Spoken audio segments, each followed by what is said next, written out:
Hi, Dungeon Print Studio is a software created by Aaron Mulder to allow you to easily map with your 3D tiles. The program will generate a list of the tiles you need, the sets they're from, how many from each one that you need, and it also includes a blueprint to help you remember where to place the tile. As you see here, it makes the blueprint for each individual tile. Now, back on the main screen, in the right-hand corner is the map details. That will tell you the size of your map and your tile count. Watch the size of your map and your tile count. I come from a VTT background and I make huge maps. I've outgrown my table a few times and had to delete tiles. So, when I discovered this program, I fell in love and I've been a patron ever since.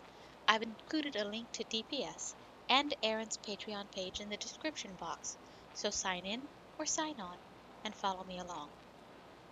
First, start a new map. This is what the screen will look like initially.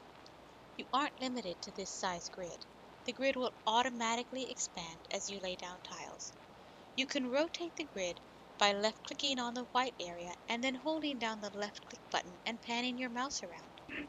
W, A, S, D shifts the entire grid, and your mouse wheel zooms in and out.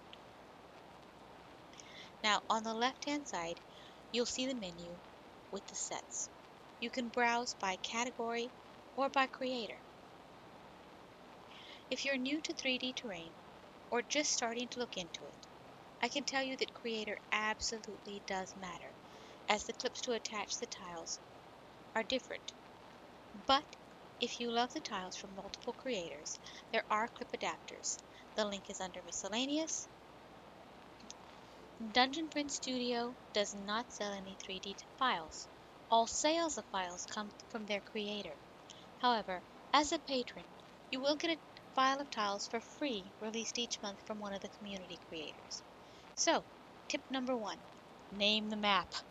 You can't open it again if you haven't named it and saved it, which leads me to tip number 2. Control S, or if you're Apple, Command S, frequently just in case autosave is being buggy. I have lost a few maps, so Control S is my friend. Alright, now to the heart of it, mapping. As you see here, you select the set from the left. You just click on this area you want and start laying down tiles. Left-clicking and dragging your mouse will lay down a large selection of that tile. You need to know that there are several ways dungeon walls are placed. Dungeon walls can come integrated into the set, and the program will intuitively try to place the orientation of the wall. However, as you see here, you can still rotate it if it's not what you want. Let's go ahead and make a few mistakes so we can show you how to fix that. First, left click on the tile you want to move, delete. That'll turn green. But then you can either M for move or Control Z, Command Z, or delete.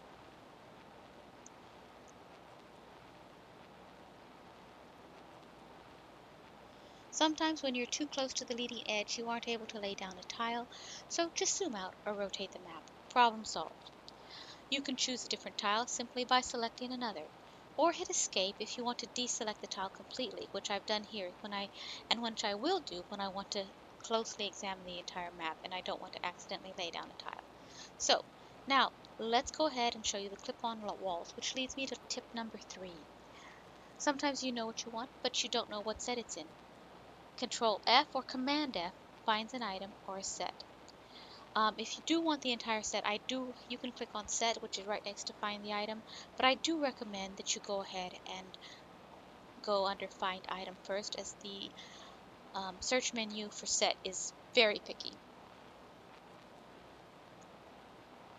Now, I promised we'd get back to how to place walls and roofs in the village timber frame set. So let's go to timber frame. You'll of course need a floor. Now, once you've placed your floor, you can go to walls and doors on the left-hand side below the set thumbnails and left-click on it. That's going to bring up a very different view of the map. As you see here, it highlights the post holes. Click on the little post holes. That'll bring up a selection of walls that are sized for that area. If it disappears, if the wall disappears, I mean, there's no selection of walls that meet that width. Just go a little smaller, problem solved. Word to the wise, doors are too large to go into side-by-side posts, so you'll need to go a tad wider. Now, roofs are placed by going up 2 levels, which you see in that left-hand corner, and first placing a floor.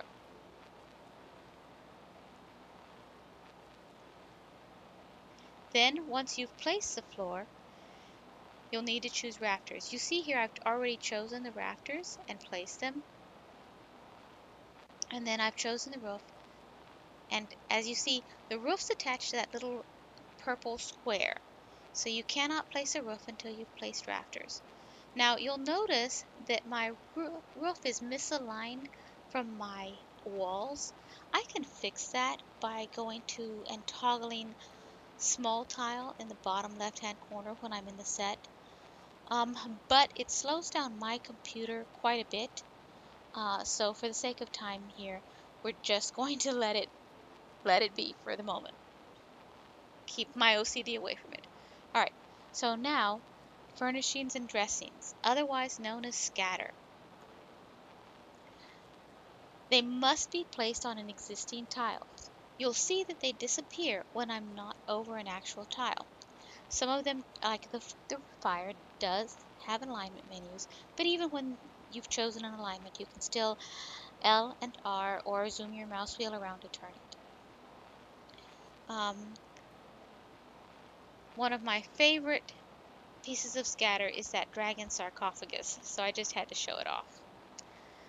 Alright, again, you can clearly see it's not going to show up until you're over a tile, and then you can place it. Another time you won't be able to place a tile is if the tile is too large for the area you've chosen. As you see here, the fountain that I'm going to choose is going to be far too large for the area between the dungeon corners, and it only appears when I hover over an area that's large enough for its placement. So, if you've chosen something and you're just not seeing it, hover over a larger open section of the grid and see if it's just too large for that spot. There you go. Voila! Fountain placed. Now, tip number 4, moving tiles.